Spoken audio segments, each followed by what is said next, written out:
The Middle Ages, a time when you would work from sunup to sundown, all the while keeping your eye out for things like war, disease, and your boss/landlord, who may or may not understand the concept of consent. This was life for your average medieval European, or as the noble class referred to them, peasants. What were these people's lives like? Let's take a look. So let's say you're a medieval farmer, and yes, you would most likely be a farmer. Almost everybody was at the time. You wouldn't just be called a peasant either. You would also be referred to as a serf. Or slave if you were particularly unlucky. You would have lived in a shack in the center of your boss's land, which was called a manor. This could have been anywhere between 100 to 1,000 acres. You would have also had to refer to him as Lord, just to hammer home how tightly this guy's got you by the balls. By the way, forget taking a shower before work.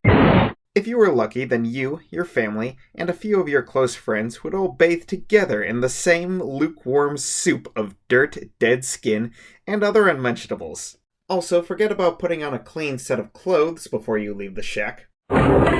Because washing a shirt and a pair of pants wasn't seen as worth burning your hands in scalding water and lye. So off you went to work for literally the entire day, being completely subservient to a man who got to decide on a whim just how pleasant or horrifically unpleasant your day was going to be. The closest thing to time off you would get is church on Sunday or the occasional celebration. You wouldn't get a vacation. You hardly left your lord's manor at all, in fact, and when you did, it was only with his permission. And even then, it was probably when he made you go to deliver a message or something. My brother Reginald in Canterbury is quite the knobhead. I want you to go there and tell him such. Slap him across the face for me while you do so. Yes. Okay, but, wouldn't he execute me for that or something? No, he's a good sport about these sorts of things. I'm sure you'll be fine. I'll show him who's the knobhead. Now, just because you were at the mercy of your lord did not necessarily mean that you and your family had to stay that way. So long as you weren't an outright slave and were paid for your labor, you could potentially save enough money to buy an acre or two of your own and thus gain your freedom. Although I suspect that this would lead to other hardships.